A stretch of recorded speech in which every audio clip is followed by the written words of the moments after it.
exactly the same price, but they are very, very close, and they are like 2 minutes apart from each other. This is the first time I've had two listings at the exact same time that were so similar to each other. One of them is going to be $339,900, and one of them is going to be $314,900. I'm curious. I want to hold my thoughts for the end because I want you to see the homes, and then we will discuss the differences between them. And then my plan is to make a follow-up video and show you the actual sales. What price did they sell for? How fast did they sell? So I think this will be a good lesson for how to prepare a home, what updates might be the best to make to a home, and then also pricing. So let's go ahead and check out the homes.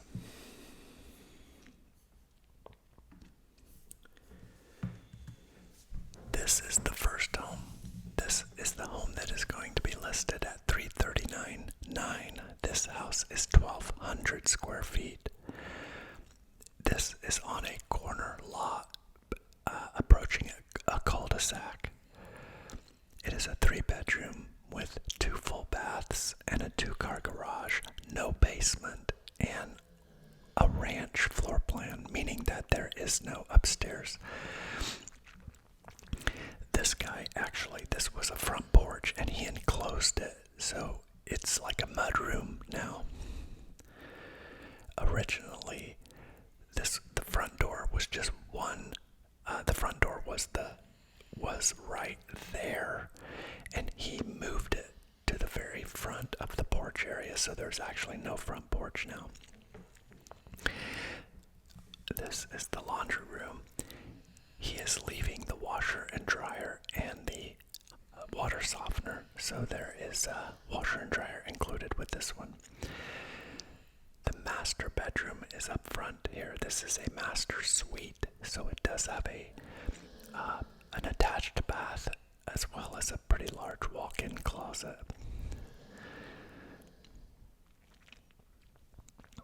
This bathroom has been updated with a new vanity, a new shower door, and new tile floor. There is no carpet in this house. All of the flooring in this house is either wood or vinyl plank. This is an open concept, so when you walk into the front room here, you have your front room, your dining room, and your kitchen all as one large area, which makes the kitchen feel really large. I like the floating shelves there. This home has a very large backyard. This is the deck. So this is a wood deck on this one, and a fully fenced-in backyard. The appliances are all fairly new and in really good condition as well. It has an electric fireplace, some shiplap walls there with coat racks. And as we walk down the hall, here we get to the second bedroom. Now, I'm not a big fan of the stenciling, but I like plain better, but can't tell people what to do, so hopefully it'll be okay. Likely it will be a kid's room, so it should be okay. There is a hall bath, so that is the second full bath. And then this is the third bedroom. Again, it has some wall designs. Again, a pretty big closet, but pretty small home, but nicely organized. I like that the 2 bedrooms are separated from the master so that the parents' bedroom is farther away from the kids. But yeah, I don't go in the garage in this one because he had all of his stuff stacked in the garage. Now, this is the second home. Again, a 3-bedroom with 2 full baths with a 2-car garage, no basement, all on one level. This one is 1,400 square feet. Now, you notice he still has a front porch because he did not do that. We're put just left the door, so he still has a small front porch here. Little front entryway, like this house has a little foyer. Front foyer area. So the other one had a mudroom, so this one still has that. This one has skylights, which the other home did not have. And this is a wood-burning fireplace rather than an electric fireplace. There is a little bit of a separation here. It doesn't feel quite as open. So this is your kitchen. It's still not closed off, but it's not quite as open feeling as the other one. And then this is the laundry room. But no washer and dryer included with this one, but it does include the water softener. And then this is the garage. Again, just a 2-car garage. So the other one pretty much looked the same, except it had an epoxy floor. And then we walk out back here to the back area. Now this one has a concrete patio, which I prefer concrete because you don't have to stain it or do anything to it like that, which is nice. This one also has a really large fire pit area, like a kind of like a hangout area that the current homeowner made. So he made this little like fire pit area with seating, and it's kind of cool. He's got a little shed in the back there, along with like kayaks and canoe racks that come with the house as well. Both homes have a fairly new roof. Both are in really good condition. Both of the roofs are in good shape. People use these little broomsticks as extra security, which I think is funny, but so pretty big, large living room, ceiling fan and skylights. So that's an advantage for this one. And then we go down the hall here, and that hall there was just a linen closet. This is the hall bath. This is the master suite, so a similar sized closet, pretty big walk-in closet. Master bedroom, about the same size as the other one. And then the master bath, this one does have dual sinks, where the other one only had one sink. And this has a separate shower and a separate tub. So that would be an advantage for this one, where the other one had just a stand-up shower, no tub. And then we walk across here are the 2 bedrooms. So this is bedroom number 2. Similar size. Now these are not walk-ins, they are just traditional closets. And then bedroom number 3, just a normal closet. But again, no carpet, so that's good. You can see a lot of people are moving away from carpet because it's so much easier to take care of. But yeah, that's pretty much it for this one. So, 2 homes. The first home is the one that's $339,000. The second home there is $314,900. The second home is bigger, more square footage. The second home has skylights. Both have fenced-in backyards. The advantage of the first home is that it had an updated kitchen with granite countertops and newer stainless steel appliances. And the bathrooms were updated. Nicer. They were just nicer. This one has older style bathrooms. The garage was nicer in the first one as well. Now the interesting thing is these are 2 totally different type of clients too. The first house, this guy is super high strung. All he cares about is money. I mean, he's so money focused that it's really difficult to deal with him, but I know how to work with people like that. The second guy is just really laid back, just well, what do you think we can get? Well, I just, do whatever you think, super laid back and just really nice and very respectful. So it's interesting having 2 totally different types of clients. But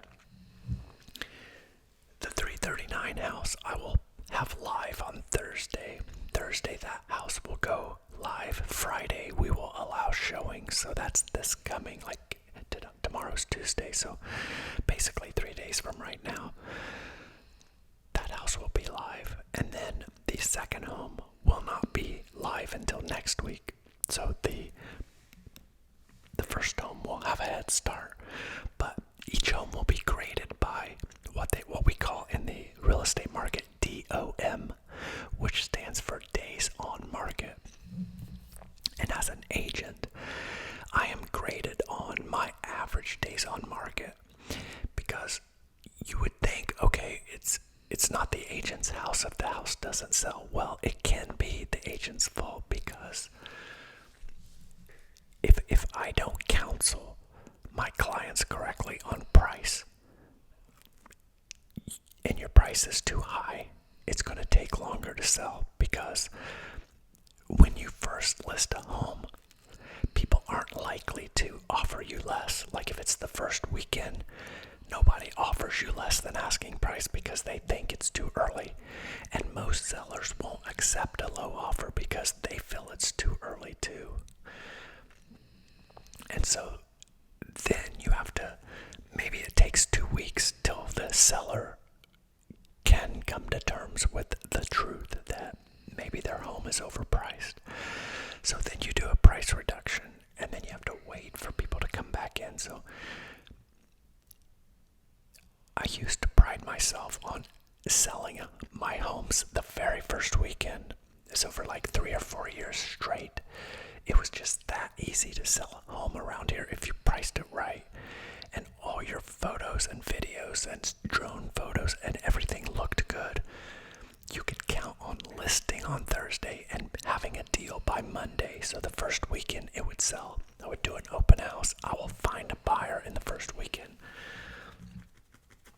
Well, since rates went up and since inflation happened, it's been harder and it's been taking longer to sell homes. Now, not like historically by historical measures. It's still, homes are still moving pretty quick by historical data. But when you compare it to the last 3 or 4 years, sorry, Vivian is dreaming and she's kicking our dog bed. So yeah, I would expect both of these homes to be sold within 30 days, but it's going to be interesting to see these guys kind of compete. And what's likely to happen is this specific type of buyer. There are certain buyers that always look for ranch homes, meaning no stairs. Older people like no stairs, but this ranch concept has been very popular. It has become more and more popular. I don't know why 2-story homes have become less popular, but they have. And so this is what's really nice about having a ranch home, is a family can buy it. Single people buy these homes. Married couples with no kids buy these homes. And older people buy these homes. So pretty much you've got every demographic of buyer that is willing to buy a ranch, where when you have a two-story, you pretty much take away the old people. They won't buy it. They need a one level. They don't want to do stairs anymore because their knees and hips, and I see it all the time. It's part of the reason I get to sell so many houses, because I know a lot of old people and they downsize. So they call me and say, hey Derek, we need to find something with one level. And so the fact that both of these are ranch homes is kind of nice. The other nice thing is that both of these homes are like 10 minutes away from me. So when I have to do open houses, or if I have to show it to one of my own clients, they're very close to me, which is very nice. So I'm excited to get these going. The other thing I wanted to talk about is how real estate agents get paid. So both of these homes are, let's just round them down to 300,000. So for 300,000, I'm charging both of these clients 3% to list the home. Now they're also going to pay 3% to whoever brings the buyer. So, like, I am the list agent, but another agent is going to show this home to a client of theirs, and if they get their client to buy it, then that real estate agent will get $3,000, 3%. So of 3% of 3,000, of 3% of 300,000 is $9,000. Now, that's what I get. I take that back. It's not what I get. That's what my real estate company get. My broker will get $9,000. They will take their cut out of that $9,000 and they will pay me what's left. Right now, I'm at a 94% cut. So I get 94% of $9,000.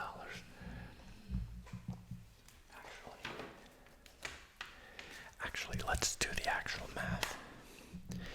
If I sell the first home at $339,900 times 3%, that's $10,197 times 94%.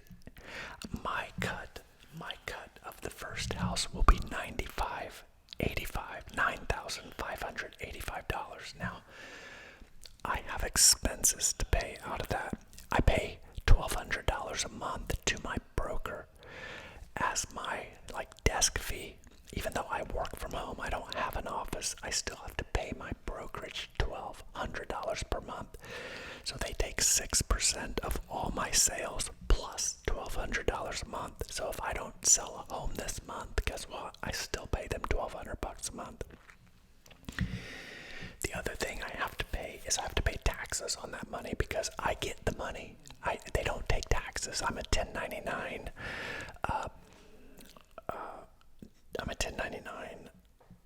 Employee. I'm technically not an employee, but I'm a 1099 contractor. So I get all the money. I will get a check for $95. I won't get a check. They direct deposit $95.85 into my account. And I have to pay the photographer. I have to pay, if I pay for drone, sometimes I do my own drone. But I've stopped doing it because it's so much easier just to pay somebody. I've got the photographer already there. They offer drone service, so I just do the drone. I do make all my own videos, obviously. But, that's, so $95.85. I'll pay taxes. I'll pay the photographer. Sometimes I'll need to run, if a house starts sitting 2 to 3 weeks and there's nobody coming to look at it, sometimes I'll run special campaigns to shoot it out to Facebook and other sites to just kind of get it some extra eyes. And but yeah, that's that one. So $95.85 is what I will get on the other one at $314,900.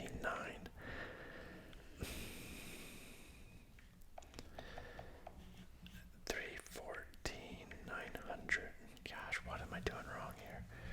Let me take this out here. I messed something up. Let me see. Basic, there we go. $314,900 times 3% equals $94.47 times 94%. My cut will be $8,880. So $8,800 plus $9,500. That's $18,300 when I get both of these homes sold. That gives you an idea of how much a real estate agent makes for selling a cheaper home. Now, when you think about 3% of $1 million or 3% of $5 million, as you go up in price, the commission percentage lowers. So if I'm on $1 million home, you're down to 2 or 2.5. I try to stay at 2.5, but sometimes if you have to negotiate, if you've got a tough client that's trying to really pinch pennies, then you may have to go 2%. So if you think about $1 million home, 2% would be $20,000. Is that right? I think it's right, yeah. $1 million times 2%. Yeah, it's 20,000. So 20,000 times 94%. So that's 18,800. So here's a $300,000 home that's paying $9,500, and you're getting 18,800 if you sell $1 million home. Well, I would rather sell three $300,000 homes and make a lot more money than selling $1 million home. Plus, when realtors are ranked, you are ranked by number of units as well as volume. So, like my best year, I sold 55 homes. And then my best volume year was like 25 million. So if you do 25 million, 25, now that's not money I made, I sold $25 million worth of homes. So 25 million times, just say an average of 2.5%, that's $625,000. So you can see that that's kind of how, if you watch my tax return video, I went through and added up all my years of tax returns, and I showed you what I made every year. That's how you can make really good money in real estate, because you just have to sell a lot. Now, you could sell one home worth 25 million, and if you had a 2.5% commission, then you could sell one house or one commercial building and make that kind of money. But it's rare to sell those big high dollar properties, unless you're like a full-time commercial real estate agent. And then sometimes those commercial percentages are even down to like 1%. So if you're selling something that's like 50 million and you get 1%, you're still getting $500,000, right? Is that right? 50 million, or maybe that's 50,000. Let's see. I've used a calculator so long, it's so hard for me to do math in my head. 50 million times 1%. Yeah, that's 500,000. So some of those commercial guys, like when they're selling hotels or skyscrapers, I mean, they're just making millions and millions and millions of dollars a year. I have thought about getting into commercial real estate, but part of it is I just don't really have anything that I want the extra money for. And I just kind of like my life, and I like helping people get homes. I just enjoy doing a good job for people, where not that I wouldn't have to still do a good job for people if I was in commercial real estate, but it's just a little bit different. I did want to mention, if you haven't subscribed and you're enjoying what I'm doing here, if you could please subscribe. I've been trying to, I'm getting close to the 20,000 mark, and I'm trying to do my final push to get to 20,000. So if you could help, that would be great. But yeah, the commercial side is just different. And then I will tell you too, like commercial, like I have sold several commercial properties. But what I found is that the level of service that you get from commercial agents is completely different from what you get from single-family home agents. Like, the real estate business is so competitive that everybody has to do a pretty good job. Like, you have to be responsive. Like, if you want to schedule a showing, we have a centralized showing system that allows you to be able to request showings and then easily get a yes or no if you can look at it. When you want to look at a commercial building, good luck. It's just like, if you don't have a good agent on the other end, it can be extremely challenging to be able to get in there and show it. So it's a different world. So part of that's another reason is though it might be a good reason to get into commercial real estate, because if you're one of the people that are doing it right, you're going to probably make a name for yourself. I think it's one of the reasons I did so well in the car business, because that business is full of like rats and snakes. And so a good person in that business really stands out. And that's how I became so successful in the car business. My success in real estate has a lot to do with the fact that I just knew a lot of people. And I had a big database. And so when I started in real estate, I sent a postcard out to everybody's home that I had an address for. I sent an email to everybody I had an email for. And my phone just started ringing. So it always helps to know somebody, and that's why I always encourage any young person that wants to get into real estate. I encourage them to first do some sort of sales that will basically prove that you're a capable salesperson. Because if you're successful at selling anything, you're likely going to be successful no matter what you sell. Because sales is really, it's really just sorry, I need a drink.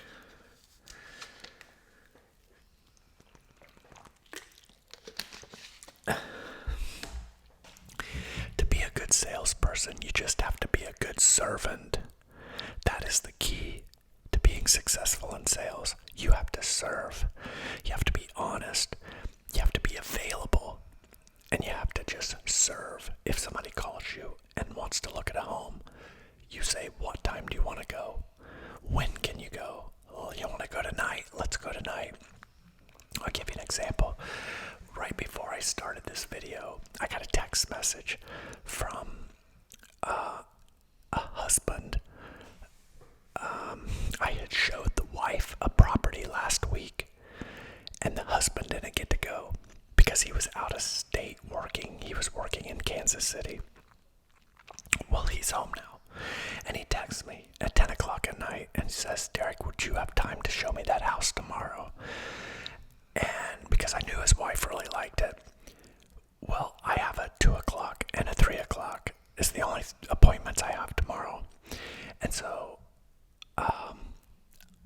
I said, is there any time that you can't go? And he said, I can pretty much go anytime. I said, would you be okay with 12:30? Because I want to try to schedule all my work activities around the same time so that I can have as much free time as possible, but I still want to serve my people. So no problem. I'll add something else into my schedule tomorrow because likely they're going to submit an offer on that home. Now, see, in that instance, I'm representing a buyer. So when you sell real estate, you are either a buyer's agent or a seller's agent. So for these two homes I showed you tonight, I am the seller's agent, also called list agent. For the guy that called me to text me tonight and wants to look at that home tomorrow at 12:30, I will be a buyer's agent because I'm representing the buyer. So when I submit an offer, I'm going to submit that says, hey, you have to pay me 3% of this. And they're looking at a $450,000 house. So that'll be like $12,000, a little bit more than that. Let's see. The house is 457 even. 457 even times 3% equals 13,700 times 94%, because I get 94% of it, $12,887. So you can see how just building up activity can, 8,000, 9,000, 12,000. If you remember the video I made like maybe 3 or 4 months ago where it said, the title of the video was "Come to Work with Me." I recorded one of my open houses. That home paid me like $40,000. So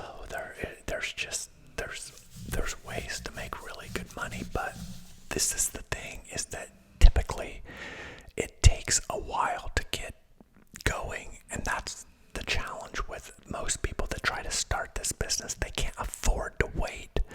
Like, they jump into real estate, they quit another job, start selling real estate, and think they're going to make money.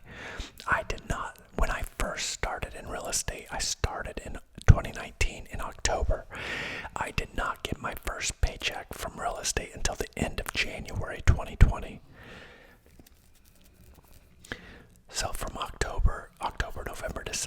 made no money for 90 days, zero, and you're spending money to be a realtor. You have to pay fees to be a realtor. You have to pass a license. You have to, a test. You have to get a license. You have to pay your fees to your board. It's just, there's a lot that goes into it. I'm not trying to discourage anybody because it can be a fascinating career, but it's like there are dues to pay. You just have to pay your dues, and you have to. It's like basic training. It's like anything you really do. You have to just. It's hard to just jump in and start making money, but it can be such a great investment into your future by doing it. So I think sales is one of the best jobs there ever was and ever is. Obviously, I'm probably a little bit biased because that's what I chose to do, but it's a really great career. However, having said that, I also believe having a skill like plumbing, electrical, carpentry, painting, I mean, you can open up your own company and just start printing money. We have this website. I'm sure if you're in America, you know what I'm talking about, but it's called Nextdoor. It's nextdoor.com. And no matter where you're at, you can just type in your neighborhood and you'll find it's like a Facebook for people that own homes. And like people are just talking about all sorts of different stuff, like, oh, this restaurant is good, or I got crappy service at this restaurant, or hey, I hired this plumber and he wasn't very good. But there's also like postings for like if you're looking for a painter, if you're looking for a plumber, if you're looking for an electrician, if you're looking for a floor installer, you can post there. So it's like because of the internet, you don't have to like pay for TV commercials or pay for radio ads or newspaper ads like in the old days. You had to pay money to get your name out there. Today, you just post something online and you're gonna get people to call you. So I left the dealership in March of 2019, and I'm a good painter. And so one thing that I did was right when I left the dealership, I posted on Nextdoor like painting services, and I would not like paint. If somebody called me and said we want our whole house painted, I'm like, no, I can't, too big for me. I just do small jobs. But people would do accent walls. So like, let's say for example, I wanted that wall right there painted a different color. That's $400 just to paint that wall, and it would take me like a day. I mean, I would not even a full day. Like I would make $400 just painting that wall. And so that's it's just, there's so many things you can do to make money these days that don't require a lot of investment. So I just I don't know. I know there's a lot of people out there struggling, but I'm just trying to inspire people to think outside the box of what are some things that you can do, or to take, suffer through the next year and learn a skill to be able to put yourself in a better shape for the future. So I hope the snoring was not too bad. I think both my dogs are snoring tonight, so I hope it hasn't been too intrusive for you. But I appreciate you watching tonight. Let me know your thoughts on which home you like better, which home you think is a better deal, first home or second